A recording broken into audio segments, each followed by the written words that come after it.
everyone? Great. Good? Okay, great.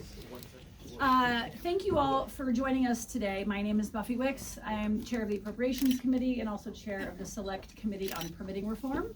And we're excited to present the Fast Track Housing Package today, which is more than 20 permitting reform bills designed to slash red tape, remove uncertainty, and drastically diminish the time it takes to get new housing approved and built.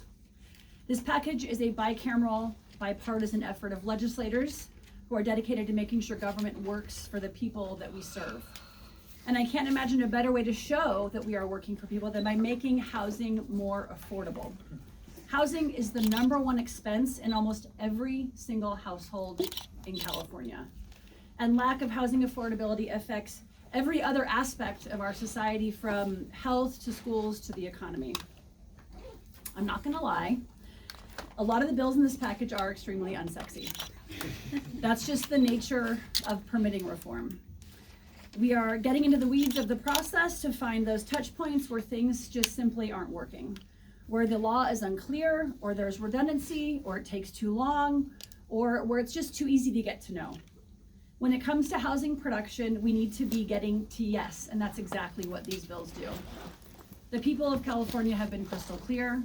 They want results, and they're gonna hold us accountable to those results with their votes or their feet, moving to other states where it's easier to build housing because it's more affordable there. People want housing. Our constituents deserve housing security and deserve a roof over their head. The Fast Track Housing Package is our response. The days of protecting the status quo are over.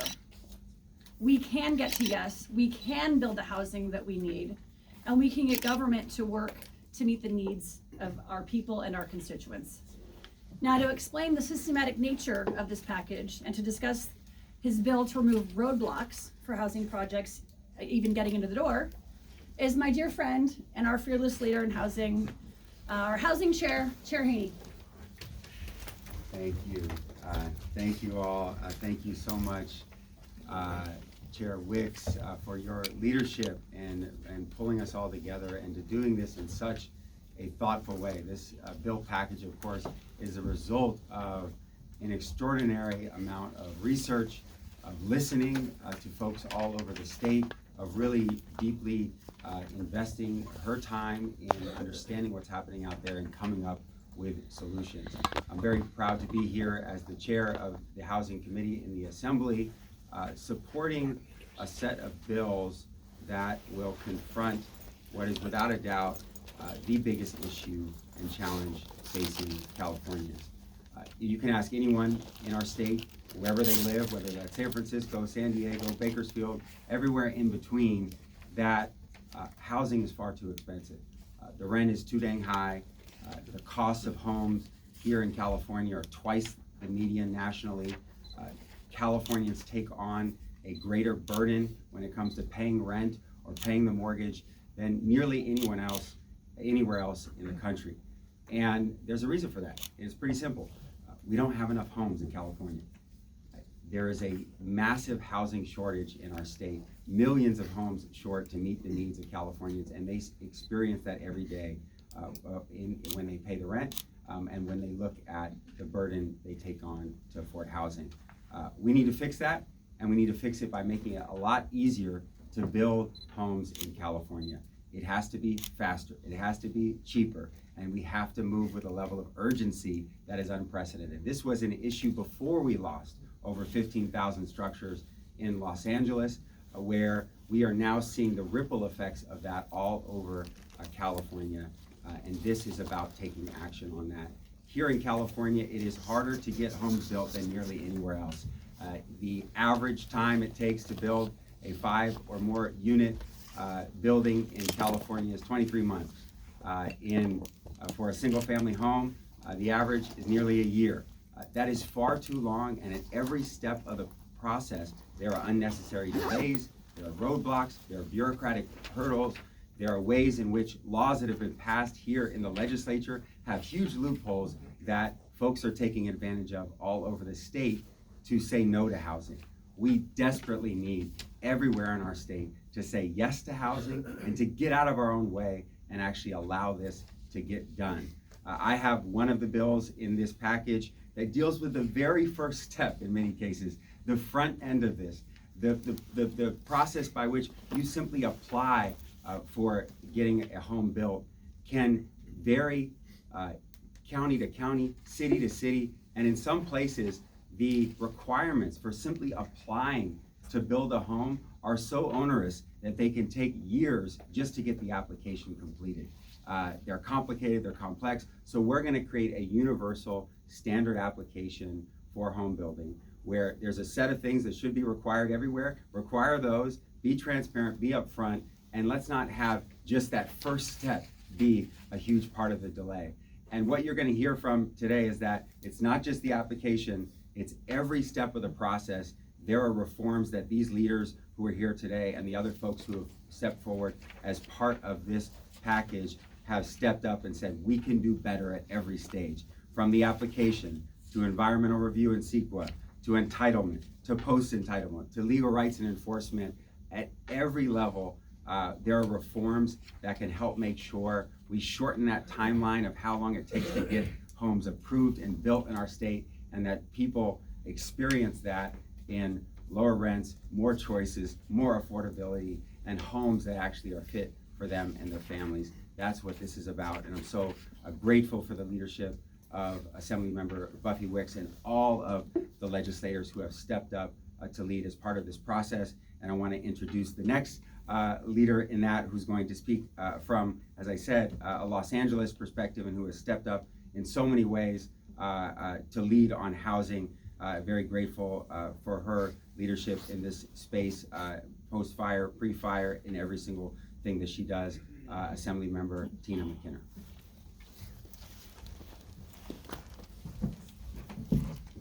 Good morning. I'm Assemblymember Tina McKinnor, and I am the chair of the Los Angeles County Legislative Caucus. I'm made up of 36 bipartisan members. When I came to the legislature 2 years ago, I came to build housing. I wanted to build a faith-based housing, and when I came in, I said, I'm not here for the BS, I'm here to build housing. 2 years later, I'm still not here for the BS, and I still would like to build housing. As you know, we had a wildfire in Southern California, and we had over 18,000 structures burned down. We have 100,000 of our citizens evacuated. We desperately need to build housing in California. And as we have learned from the legislature's past work here and the incredible package of pro-housing bills being discussed today, there is not one solution to fix California's housing crisis. And you know what? That's okay. Because standing with my colleagues and these incredible advocates, I know that together we will solve California's housing crisis. Look, one of the challenges we face in addressing these crises is the burdensome permitting process for housing process, especially those utilizing factory-built housing. And yet, even though these homes for all purposes look the same, each new unit produced must go through the same permitting and review process. This is unnecessary, and it creates redundant delays of 6 to 12 months, slowing down the housing production process. That's why I have introduced AB 557. This bill will streamline the permitting process for factory-built homes to increase the production of housing across the state. Factory-built housing offers a critical solution to California's housing crisis. It can reduce construction timeline by as much as 60%, cut waste by 80% compared to traditional construction, and eliminate cost overruns on 55% of the project since factory costs are fixed. This past fall, Assembly Wicks joined me in Southern Los Angeles to tour a factory-built home manufacturer. And you know what? They were absolutely beautiful. They were small, but they had a great bedroom, bathroom, kitchen. It's just what we need in Southern California. I would like to thank Chairwoman Wicks for her leadership in championing this bicameral, bipartisan effort to accelerate the permitting process and build housing faster. You know what, friends? No more BS. It's time to build housing. Thank you. Next, I would like to bring up Assemblymember Hoover.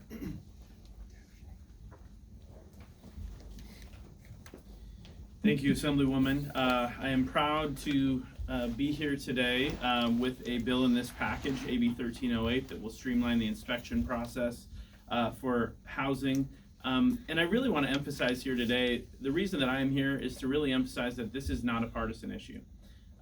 Whether you're a Democrat or a Republican or an independent, we desperately need housing in California.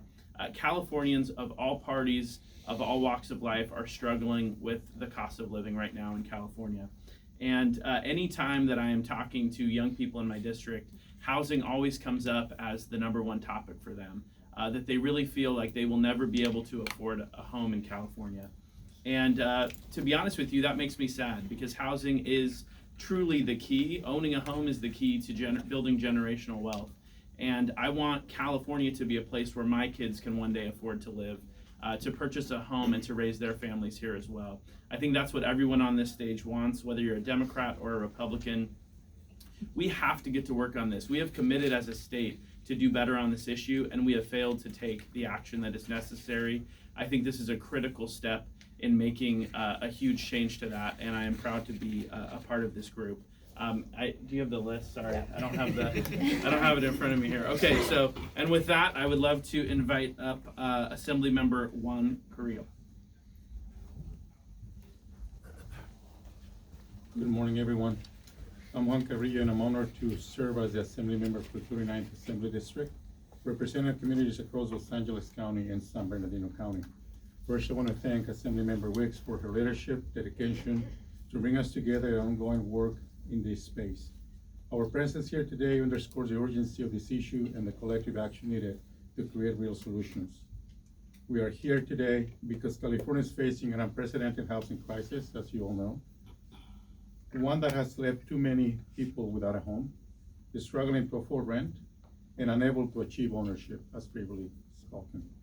Right now, delays, regulatory barriers, and inconsistent permitting rules are driving up costs and deterring investment in housing. One of the biggest obstacles to new housing is the permitting process itself, which often slows or stops projects entirely, making it harder to meet our state's housing needs. Before serving in the Assembly, I worked as a city planner, where I saw firsthand how projects would receive entitlements but never get built. Unclear rules, shifting regulations, and unpredictable timelines created too much risk for home builders and investors, forcing them to look elsewhere.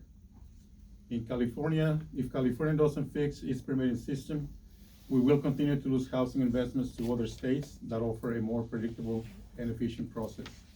That's why I'm proud to author Assembly Bill 1276, a bill designed to bring clarity, consistency, and certainty to the housing approval process. AB 1276 ensures that once a project begins the entitlement process, it is subject to sudden changes in state or regional regulations, except cases related to health, safety, and environmental concerns. It builds on past reform by improving transparency, reducing uncertainty, and promoting fair decision-making so the projects can move forward without unnecessary delays. By streamlining approvals, we can lower costs, expand ownership opportunities, and help California meet some ambitious goals like we said before. The time for bold solutions is now. If we fail to act, housing will only become more expensive and out of reach for working families. I'm committed to working with my colleagues, local governments, state agencies, and housing advocates to remove barriers, encourage investment, and build a future where every Californian has access to a safe and affordable home. With that, I'd like to introduce Alex Fisch from the Department of Justice.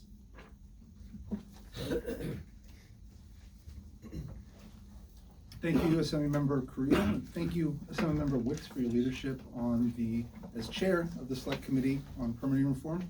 And thank you to everyone up here today for your service to the state of California and your willingness to tackle what is an epic housing crisis here in California. My name is Alex Fisch. I'm the Special Assistant Attorney General covering California DOJ's housing work for Attorney General Rob Bonta. The package to fast-track housing production is a big deal. It shows that we all are willing to take a critical look at the laws that govern housing in California and ask, what's still missing? AG Bonta asked that question too. As a public servant who thinks about systemic solutions, part of his answer is that we need to better implement the laws that the legislature has worked so hard to pass. And as the state's chief law officer and the creator of the California DOJ Housing Justice Team, Attorney General Bonta's answer is that we need clarity and we need enforcement. SB 786 will bring more clarity for builders, local governments, and courts. It will make it much easier to resolve inconsistencies within a local government's foundational planning documents and between housing plans and local rules. We can't build more quickly if we can't agree on what the blueprint says. SB 786 will also simplify and expedite enforcement when a local government's housing plan is inadequate.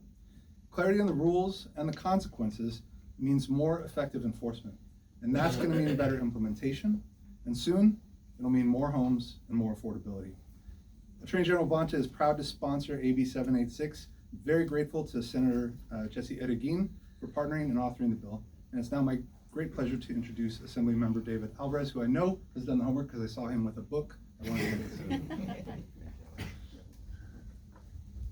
Thank you, Alex, and once again, thank you to Assemblymember Wicks for bringing us together for the work that was done in the Select Committee, which I had the privilege to serve on and listen to the testimony from people throughout California about what's working and what's not working. And there is a lot that is not working. That is not news to anybody here.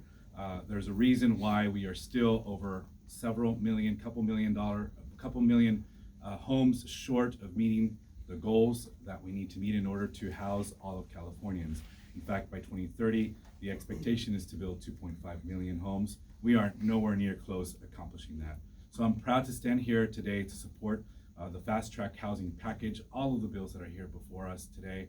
Also as a co-chair of the Problem Solvers Caucus, a bipartisan group of individuals, also looking to supporting innovative, thoughtful, and proposals that actually will move the needle on the problems that we face in California, as this package does.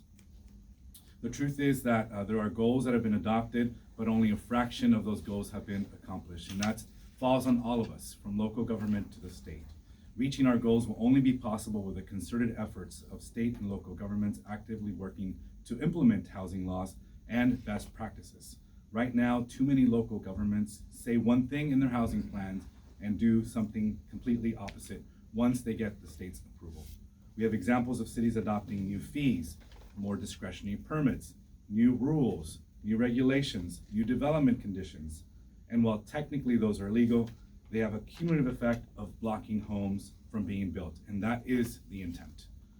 On the other side, we also have home builders and higher education institutions trying to build housing for students and families, but our current laws, particularly in certain parts of the state, like the coast, make it difficult, onerous, and sometimes impossible, and that is their intended consequence.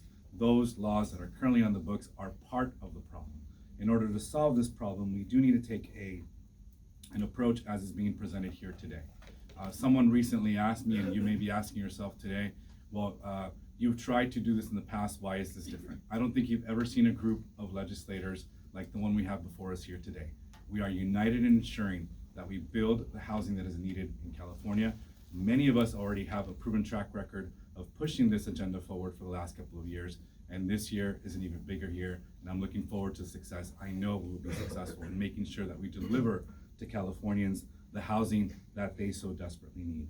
So let's set housing goals that are bold, and let's make sure that those goals get followed up with the construction of housing for our families. So with that, thank you very much. And I will turn it over to Senator Tim Grayson. Thank you so very much, and thank you to Assemblymember for the introduction, but also to Assemblymember Wicks and her leadership inviting us all together. Families in California are being ripped apart because children who are now young adults cannot afford to live in the very state that they were raised in. So they're being forced to move to another state that provides more affordable housing. I'm Senator Tim Grayson. I've been a licensed general contractor in California for nearly 30 years.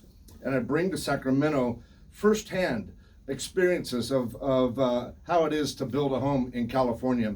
I've gone through the permitting process, having served in local government. I've gone through the permitting process and been on both sides of that counter.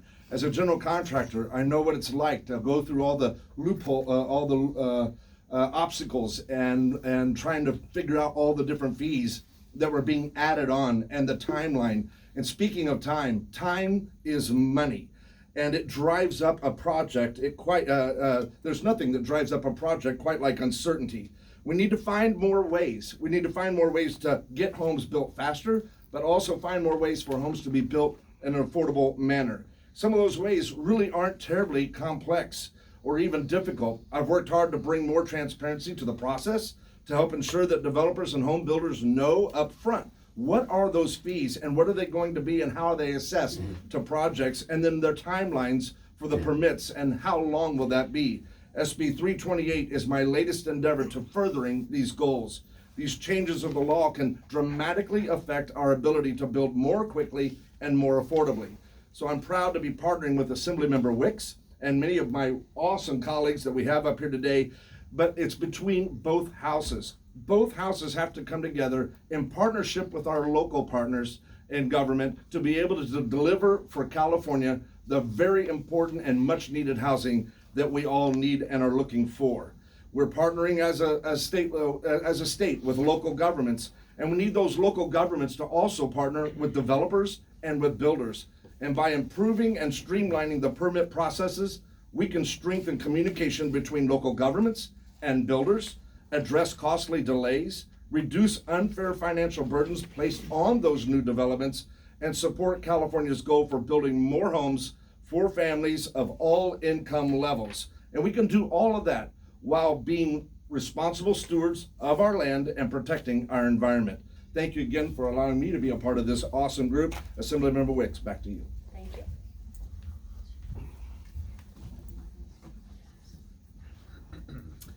Great. Are you guys awake? Got into the weeds a little bit there. Let me just close a little bit talking about a bill that I have introduced that's part of this package, and then we'll open it up for questions if folks have. AB 609, I think the language went live, 36 hours ago. It's a very straightforward and intuitive bill. If it's good for the environment for a housing project to get built, then those projects should be exempt from CEQA, the California Environmental Quality Act. After all, the purpose of CEQA is to identify how new development negatively impacts the environment and to help mitigate for those effects. And for over 50 years, it has served us well to protect us from harmful outcomes. But CEQA is a tool. And like any other tool, it's all about who's using it and how it's getting used. So just as it's been wielded to protect us from harmful projects, we know it has been weaponized countless times by opponents of housing projects to delay those projects, to drive up the costs of those projects that our working families pay for in the end, and often to straight up kill housing production. Given our multi-million unit shortfall of housing, that is simply unacceptable, especially when the housing is demonstrably better for the environment than the alternative. AB 609 identifies where new housing would benefit the environment and exempts those projects from CEQA. To qualify, the sites have to be infill locations and not on environmentally sensitive or hazardous sites. Those projects also need to meet local zoning and objective standards, which means housing on those sites was already studied by CEQA at the plan level. Now, we're not saying that the housing itself improves the environment and that there will suddenly be more spotted owls or clean water. What we're saying is that this outcome is much better than the alternative, which is either that the housing gets built someplace really far away, causing longer commutes that release greenhouse gases and possibly gobbling up natural lands, or possibly even that it doesn't get built at all, which means that prices go up and we have more homelessness and housing insecurity, and people who wanted the homes live in a less environmentally conscious state. Now, I know this bill is not going to be easy. If it was, it would have been done decades ago. But we feel confident, I feel confident, with a strong coalition of co-authors and members of both houses that we can get this done, and we can get this done this year. You know, as you've heard, this is a systematic taking on of all the parts of the process, of all the bills that we're doing here, taking on the efficiencies in local government, but also the state and regional governments as well. We have our part as well. Our agencies have, their responsibility as well in this. But this is really important that we do this work. This package is bicameral, it's bipartisan, and it is desperately needed. And with that, we are happy to take questions. When do we start? Oh, sorry, start here and then we'll go there. Oh, go ahead, Antonio. I actually have a question for Senator Yes, Grayson. come on up, Tim. Senator Grayson, sorry. That was good. Buffy. You just mentioned that you are a licensed. sorry? You just mentioned that you are a licensed contractor, so I want to pose this question. What is probably the number one issues as far as permitting that cause obstacles in building houses? Timing and response, as was stated in my statement. Time is money, and the longer it takes, the uncertainty that exists in fees that were not published prior, but then are added to the project, processes, and having to reapproach and represent your project multiple times over when it's already been reviewed, that takes time. And during that wave of time, prices and product have changed, supplies have changed, workforce has probably moved to a different place, and now you gotta pay more for workforce.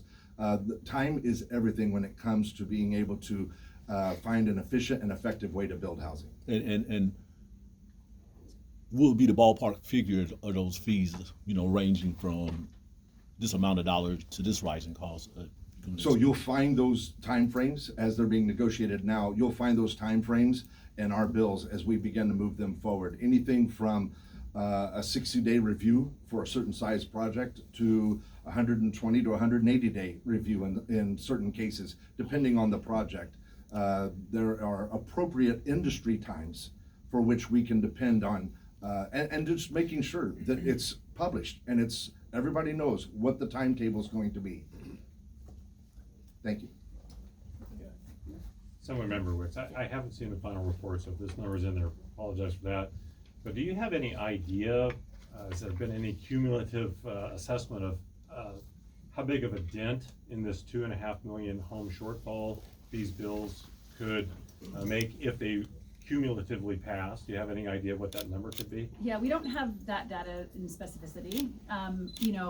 Looking at all of this in aggregate, if we're able to put all of this on the governor's desk, I think it's going to create a lot of certainty in the market, which I think will create more investment in housing, which is obviously critical and helps us get to yes much more quickly on housing production, which is exactly what we're looking to do, and shaves off years of the process.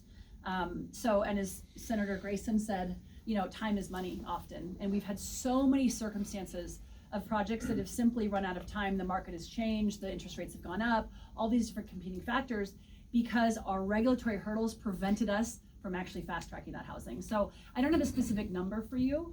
As we move this process through, there's also going to be amendments and conversations and, many conversations with stakeholders.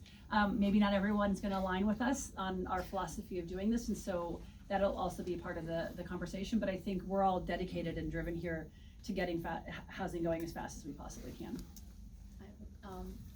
Just based on testimony from the insurance commissioner last week, it feels like we have two crises that are about to collide. Converge, yeah. And I didn't hear anything about insurance in that space, and the commissioner has said, the state needs to rethink how it builds, reconsider these fast track projects and land use and everything. And I wonder just how much of that is factored into not just your bills, but the work of your committee. Yeah, there's no doubt the insurance crisis is real and it's here, and we're going to have to address it.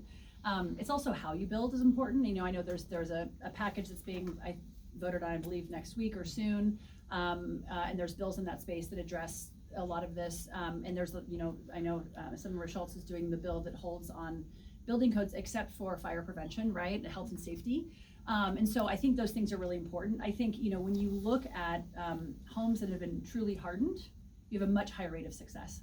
And I know a lot of our builders have been out there trying to figure out exactly that equation, because there is no doubt we have to build this 2.5 million homes. How we do it, I think, is important. So that hardening, I think, is part of the equation. There's a whole other body of work being done on the insurance space. I know Senator Alvarez has a bill about the FAIR Plan. It is, I think, an appropriate question also for Assemblymember Calderon, Chair Calderon. This obviously is focused on the production piece of it, but I agree those issues are converging. We're not tackling the insurance question in this body of work, but do think it's important and will be a part of those conversations. Yeah, and CEQA I know has been blamed for, I mean, literally, it feels like everything. And I wonder if you could explain, like, why is it so hard to just change that law? Well, I think politics is about the art of the possible. And, you know, the Little Hoover Commission came out with a series of recommendations, what was it, late last year? That's where I got my bill idea from, is through those recommendations. And they went through a very thoughtful process of looking at how can we actually really significantly reform CEQA to make it meet the needs of our modern state. You know, CEQA is while its original intent is one that I believe in and value and has produced a lot of good things, it has gotten weaponized. But I do think we're in a place now where the electorate is demanding this. You know, people are voting with their feet. They're voting in the ballot box too. You know, government has to do better. We have to serve the needs of our constituents, period. And we're not in many ways. And we have to own that and self-reflect on that. And the good news is we can make the change, you know, and that is what we're doing. And so I'm actually optimistic. The fact that you have all these leaders here today, plus leadership, you know, I've personally spoken with the speaker about this body of work. You know, he's excited about it. I think our governor's excited about it. We have leadership from the Senate here today. So I'm cautiously optimistic we're in a place now where we can actually make substantive reforms on CEQA. Hi, Jenna Hatch-Sackby. Hi, Assemblymember Alvarez. You and I talked a lot about the Coastal Commission last year.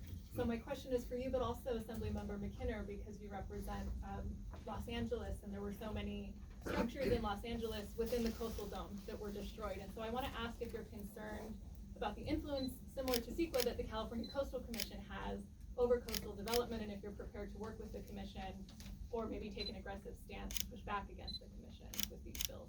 So the quick answer is absolutely, I'm still concerned. I think we're all concerned that housing is not being built in all parts of California and that not everybody is doing their part to solve this problem. We do have a bill specifically, we can talk offline about trying to make sure we build housing primarily for students, and hopefully that's a barrier that's not too high for the commission to come and oppose and to lobby against. I don't expect them to do so, and I hope that they don't. But I do think that continues to be a challenge, and we need to continue to look in the space of the coastal so that every part of California does their part in building housing. That's on the coastal issue. Thank you. Yes, and I am dedicated to work with the Coastal Commission and our coastal community. We do need to build housing on the coast. I do have the coast in my district as well, and I'm committed to work with the Coastal Commission. Thank you. Oh, sorry. Hi, can you kind of talk about how there's been criticisms of previous streamlining bills that they've been challenging to use because of onerous requirements around labor, et cetera? Are these different in any way? Have you discussed things with labor? What's their involvement? Great question. And I've done some of those bills myself, right? AB 2011 was a big bill I did a couple years ago towards that end, which I think was you know, a step in the right direction in terms of really trying to streamline. We've done a number of bills over the last 5, 6, 7 years, right? Now, we are sort of 50, 60, 70 years in the making of this crisis, and we're, I don't know, 6, 7 years in towards the solution of it. I think the challenge with often you'll see a lot of the streamlining bills is they end up being sort of a Christmas tree with all different sort of pieces put on it, and then it sort of like drowns under its own weight. And so it's not a useful tool. I think you'll see, from my perspective, the bill that I put forth is pretty clean. It is a infill housing CEQA exemption. Like, it's a pretty straightforward bill, not very complicated in terms of the nature of the bill. I'm always willing to entertain conversations with labor. I have been talking to labor about the bill, conversations this week, last week, and the weeks prior, and will continue to do so. I also think we need to ensure that we are putting forth policy that gets to the heart of the issue and serves the goal that we're trying to achieve here, which is useful streamlining that actually makes it able to be used and operationalized in the wild. You know, and often when we do these bills, we don't know if they're gonna work or not, and that's why I also think the implementation and tracking and seeing if that body of work has been successful is really, really important. We've been tracking 2011, for instance, and you know, we've had, I don't know, have 15 or so projects, maybe 3,200 or so units that have been approved through 2011 that have been expedited and are working. But those are not the numbers that are gonna solve our crisis, right, completely, and so we have to do more work. So the long and short of it is, I'll continue to talk to labor. I always have an open door with people that agree or disagree. I think you make better policy when you do that. I'm also mission driven to ensuring that we're actually putting forth streamlining bills that work. I just want to follow up on something, Ashley was talking about with CEQA. I mean, I think people have called for like whole-scale CEQA reform. Yeah. Why not just do that instead of I think that's what this bill is. It's not everything, right? We're not like just like, okay, we're gonna run a bill to just eliminate CEQA, or, it's not everything, but this came out of Little Hoover Commission and out of a lot of the hearings that we had in the Select Committee as one of the major reforms that we believe can really jumpstart housing, particularly in our infill areas. If we're able to pass this, it's gonna be the biggest sweeping reform on CEQA in the 50 years it's been in effect. Why don't we go here and then we'll come back to you. Yeah, just to follow up on something you said in response to someone else. You said that you think the governor is excited by these ideas? I haven't spoken to him specifically about it, but listening to his public comments, I heard his podcast interview with Ezra Klein that was released, I think, yesterday, and I think you can hear from his language that he's looking to fast track housing. It's a question for him. He and I have tended to align on a lot of housing policy. Hopefully we'll put all these bills on his desk and then he'll get to decide. Just following up a little bit on what Lindsay was asking, we've seen a lot of CEQA exemptions over the years, mostly for things like sports stadiums, Right. et cetera. Turns out they work when you do sports stadiums. Well, I guess my question is there anything in any of those exemptions that have set a precedent here that you can lean on with any of these bills? Well, as I've said, those exemptions have worked. It's amazing we can fast track things when we decide we want to really move on it, And that's exactly what this bill is going to do, is fast track housing specifically. So I think those do set precedent in that we're exempting those projects from CEQA. That's exactly what I want to do on housing, because CEQA, I understand if you have an oil well that's being drilled in your community, that's a very different project than an affordable housing project, right? Or missing middle housing. And yet they're treated the same in terms of the environmental review. So what we're doing here is essentially saying this type of housing, this infill housing that our communities desperately need, should be exempt from CEQA, in part because CEQA has already been part of the process in the plan process. So this, in my opinion, will fast track and hopefully produce the housing that we need. Speaking of fast tracking, 2 years ago, the governor, for lack of a better term, jammed the legislature to exempt a bunch of infrastructure projects for CEQA. I wonder, is there a conversation in which your bill could be, or your bills could be fast tracked in that way too, to get some of the judicial relief, as soon as possible? I'm open and willing to entertain all those conversations. This body of work is focused on housing. There's other colleagues who are doing work in the energy space and the transportation space. I do think we're in a moment of time where there's a lot of alignment, I think, in all three entities, the Senate and the Assembly and within the governor's office, and I think within the governor, where we want to see stuff built now. We have to. We have to be more responsive to the needs of our state. We are currently not prepared for the environment that we are living in. We need CEQA reform and permitting reform when it comes to fire mitigation, when it comes to sea level rise, when it comes to our water infrastructure. And this is what the Select Committee that I had last year really opened my eyes up. It's not just housing, it's renewable energy projects. Across the board, we have created a regulatory environment that has made it almost impossible for us to build for the year 2025. Not to mention the world that my children are gonna grow up in, and I want them to stay here in the state. And so what this body of work is focused on housing, but I do agree there's other needs in this space around permitting reform.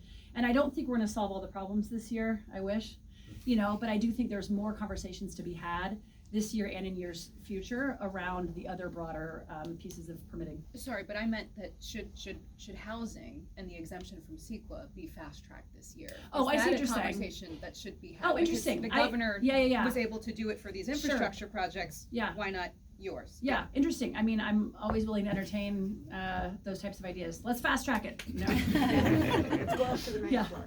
Yeah. Whenever I speak to people who are struggling with the housing, all they keep talking about is development impact fees and building permit fees. Yep. Can you explain it in simple terms how this will actually help possibly lower those? Yes, we need to build things faster, but if they cost too much still, it doesn't really matter. Senator Grayson, do you want to talk about the fees? He's been leading in this space for years, so. A lot of the fee issues are transparency, just right from the get-go, is when you go in to apply for a permit, it's not very transparent. in many jurisdictions as to what those fees are going to be and how much they're gonna cost, which directly impacts how a project begins to pencil out or not pencil out. And then at the same time, going through the different processes that we have, whether it be CEQA or other reviews, design review or anything else, where fees that were not disclosed at the beginning then start getting added on. And for many, when we got rid of redevelopment agencies throughout the state, redevelopment agencies in many cases subsidized the horizontal improvements that were required to be done by a developer on a project. Well, when that went away, the city or the local jurisdictions put that cost on that project, in a sense, made it one of the fees, the impact fee, for instance. And so with that, that's what caused a lot of projects to not be able to pencil out. What we're trying to do is figure out a way, whether it's defer fees, whether it's to work with cities on fee deference or making it so that the fees aren't as much. I think that's an important conversation that is taking place and will take place during our negotiations with our bills. Because local governments see a lot of those, the money coming to them. They're all struggling too. I'm gathering they're not going to be happy if all of these impact fees, building permit fees are going to be lowered since everyone's budgets is struggling. Right. So one response to that is that sometimes it's just as effective to defer that fee rather than demand it up front and require a developer to finance that fee. Why not just collect the fee on the finish of the project and the sign off where you get occupancy permit, and that would make a huge difference in whether a project pencils out or not. So we're not saying you can't charge a fee. What we're saying is defer it or wait to collect that fee to where the project is finished and the developer can begin to see an ROI, a return on that investment, and take that resource and use it to pay for the fee at the end of the project rather than the beginning. Yeah. Senator Rubio also wants to make some additional comments. Yes, I couldn't stay quiet. But I wanted to address that. So yes, you're talking about the fees, but I represent 8 cities, and they're worried about homelessness, people being displaced. That's more expensive for them, for the local communities, than trying to defer some of these fees. And so we can balance that. And I know one of the questions was about cost. Years ago, I wanted to buy a house, but it was expensive. And now I'm like, oh my God, I should have bought it. It was really cheap because, as we move along, prices increase. But for my local communities, they want to help people. They want to get them off the street. They want to put people in stable homes. So that's the balance I think that this group is trying to assess. Is it expensive? It may be today, but if we don't do it now, it's going to be more expensive, and the cost to our local communities is going to add up. And this is what this group is trying to do, is balance all of those fees so that even though you feel like the home was expensive today, it's not getting cheaper if we don't fast track it and do a better job of providing those homes. Any last questions? What, of course, Ben, yes. Sure. So a number of these bills impose shot clocks or timelines on regulatory agencies to respond one way or the other. Yep. Is there any concern, or have you heard any feedback from, say, local governments that they just don't have the capacity to do that? Yeah, great question. I suspect we will entertain those conversations, and that's what the committee process will be about. I haven't heard directly from them, and authors of the different bills may have, but I suspect we'll be hearing from League of Cities and some of the individual cities as well. And I will say, there are cities that are really trying to do everything right and that are trying to be pro-housing cities. I have many of those in my district. El Cerrito's been zoning for growth for a long time. Berkeley, Oakland, so we have a lot of cities that are really trying to do it the right way. And there are capacity concerns. That's also why I think it's important that we also ensure that our state agencies are also held to account in terms of their part of the equation. It's going to take all of us to actually do this the right way, but I suspect we'll hear from the cities as these processes go through. And with that, thank you all very much, and some of us will be around here to answer any questions or do any other interviews. Thank you. Thank you.